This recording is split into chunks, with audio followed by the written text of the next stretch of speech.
What's up? It's Tony Hawk, and this guy right here is the godfather of all modern skateboarding tricks. This is Rodney Mullen. Toothless Rodney Mullen. Yeah, what happened there? It's kind of like, it looks like you kind of punk and you slam maybe. I went to go see Jamie Thomas. I see him, he's a friend. And he's just staring at me. He's like, you look kind of tough. Yeah. I fell on my face when I was like 12.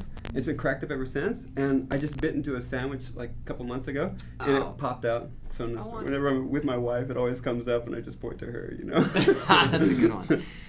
It's funny because you and I used to bounce tricks off of each other, right? Yeah. And I remember you watched me do an airwalk, and then you're like, oh, I gotta learn that. And then you go and do it on the flat. And likewise, when I would do a trick and then see you do it invert, like finger flips. Oh, yeah. And I would just like, oh my God, he's doing that in pools, and I'm having problems on the ground doing some other 180, like wake up. And it would be so inspiring for me, you know? Would you say that you're the first person to really ollie on flat ground? I mean, I'm from Florida. Al Gelfin came and I watched him do it on vert. It was, like a thrust, right? 180 move. Yeah. It wasn't about the tail. Yeah, but there's an old freestyle trick, just a transfer, and when you need to get to your nose to do stuff like truck stands, you just click your tail and jump to your nose, so it would go like that. Right. So it's just a quick hop, and it was all just after seeing him. I thought, I'll just do that and jump. That's all there was to it. Yeah. You know what I mean? It's just a transfer, and then in all of a day, suddenly you're getting over a foot. It seemed like it was just a good way to get up curbs. And there was a contest 6 months later or something, Rusty Harris series. And I started my run with it, and Stacy I got the laugh. I knew it was good. Uh-huh. And he sent me to Thrasher right away up north, and they shot a picture of it, and they put it on the cover. And I mean, you started grabbing it not long after that, right? Yeah, because I wanted to be like you. I just didn't have guts to skate pools. It's funny because I remember when you were doing like kickflips, people couldn't figure out how you flip the board, and then they called it the magic flip because they didn't know. But I do remember when you started doing 360 flips, people thought that was just a novelty. Am I wrong? Yeah, and that's how I felt. Like, people didn't barely notice the flip, right? Because it was more of a shove it. Right. And so I was like, all right, so I'll start double 360 flip, see if they get then. And, it was like that because... And people didn't notice really the 360 flip, so let's double it and see if they notice. But that was one that kind of went, and it was like, I put that one back. Right. Because people didn't seem to like it too much. But then when Jason came out and started doing it with such flair and style, you know what I mean? Just so perfect. Yeah, that's what brought it around for sure. I think so. But speaking of going out and skating, I know you skate till like, what, 3, 4 a.m.? Yeah, so I get home usually between 3 and 3:30. Yeah. Alone. Yeah. And you've been skating alone for years like that, right? In the middle of the night. I mean, there are people that are like, there's Rodney sightings. I saw Rodney skating this gas station at 2:30 a.m. As if it's some rare thing. And I'm like, you saw Rodney in his element. There it is. Yeah. I just tinker around like that through the night, and that's like the joy for me. So if anyone watched me, it would be so embarrassing, for me. Yeah. And then that's part of that. But I do understand it because I feel like you always kind of skated alone anyway, even when you were growing up. Yeah. You were skating alone at your house. So I've known Rodney so long that I did get to see him skate sort of transition in bowls. And I saw Rodney Mullen do a hand plant in a little bowl one time with full gear and wrist guards. Invert. I saw it. What would it take to get you to do that now? Oh man, it would be fun. They just built a mini ramp at the company. I want to go in the middle of the night. Can you imagine? Wow, that's gonna be a viewer request. Yeah. How was it when you finally made a transition into street skating? Like you started riding a bigger board and doing stuff on obstacles. How was that for you? So embarrassing. So embarrassing. I mean, first, the nature of freestyle, what I always did was you just look down. You're not going to bump into anything. You don't want to bump anything. Avoid the cracks, avoid the curves, certainly avoid the ledges. And it's like, okay, you're supposed to aim at this thing and jump on it and slide. And dude, all I could do was look down, and I kept running into stuff. Like, I was blind. Look, the blind guy can actually skate. That's amazing. You know what I mean? Because I would plow right into it. My timing was all off. And the thing is, people like, oh, wow, that's Rodney Mullen. He's really good. No, he's not.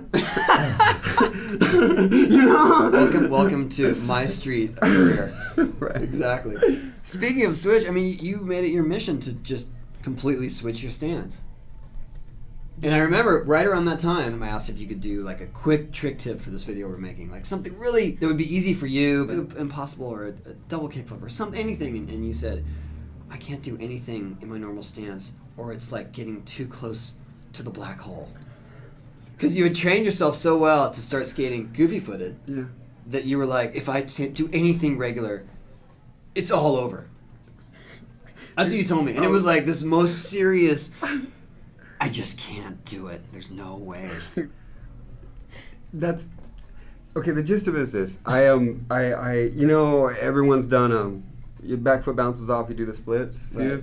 And I did that kind of one too many times. Whatever it is, a bunch of scar tissue grew up, and it pulled my leg into my hip so tight that it was grinding about 30 times a day. And the doc says it's going to grind the head off the bone, and then the bone started to sort of fuse in a way. So it didn't work. And that started to happen most of the way through round 3. And it was horrible. At the end of the day, when the sun starts to go down and the temperature changes like 5, 6, 7, 8, 9, 10 You mean right about when you're waking up? That's just after breakfast. I'd have to put blankets on my leg. I couldn't sit next to a wall in an airplane. I'd have to get 2 or 3 blankets. Wow. It was crazy. I was overwhelmed. And basically, they just go, you're kind of screwed. And you get a doctor can't cut on it because it's all throughout you, and it's just going to generate more problems. So here's how it works. Good luck. And I learned basically how to tear that stuff out because it grows like weeds in you, and you have to tear yourself. And finally, you have to learn to put so much pressure on yourself. It's enough to almost kind of break your own bone. And the night I broke, like I put my leg in my wheel well in my car and reached for under the frame of my car and just rip. And the hours would go by. 3 cops at different times, because in the middle of the night would come by because of yells. They thought I was being mugged. And by your own car? They're like, what? And come out with a gun. And I peek my head up from under the car. I'm okay, officer. I'm full of tears. And so that was 2 years of that, and I pretty much got rid of that 13 nights out of 14. I take a day off every 2 weeks. And I realized, like, wow, like every skater is good enough to stand on their board exactly the opposite in both ways, where a kick flip and a heel flip and a 360 flip should be the same way in our minds, but your body won't let you because it naturally kind of forms. That's the problem. Like, think of like a trick that you always fall on your back, you know, fakie 5-0, fakie flip, or 360 flip, you hurl to your back or something. Why would you do that? And because you're stuck. And so I was like, okay, I learned how to unravel my stance. Wow, like, I don't want to go back to doing what I was doing, because who even cares if I learn how to flip out of a primo in another way? Do I even care, like, after polishing a turd? And so I thought, what if I can unravel it and approach the tricks that I could never do no matter how much practice, and do essentially switch tricks that are impossible to switch, because at that stage it's really just, for me, goofy, because, you know, like some tricks by nature switch are really hard, you know? I figure, look, I'll just disappear, and hopefully my sequences or tricks at that time will do the talking, and then I can talk about it. And now I've filmed 3 or 4 things, or 5 or whatever, that, okay, this is indicative. Like, I don't know, no matter how hard I would have tried to do a kickflip 1 foot nose switch, I couldn't have done that. Because you know what it's like to land on a fakie manual, you go. But to do 1 foot, you have to turn your body around. So, okay, that was a good test. And like, wow, okay, I did that, but I still have some work. And so now I have a couple goals. Like, once I get this 1 set of tricks, then I know the rest cascade. Here's 30 more. And so it would mean so much to me if I can come out truly to have no stance, to be stance-less, and do the things that I know I could never do no matter what. And if the rest of my body gives out, that's fine, because at least I did something that you know what I mean?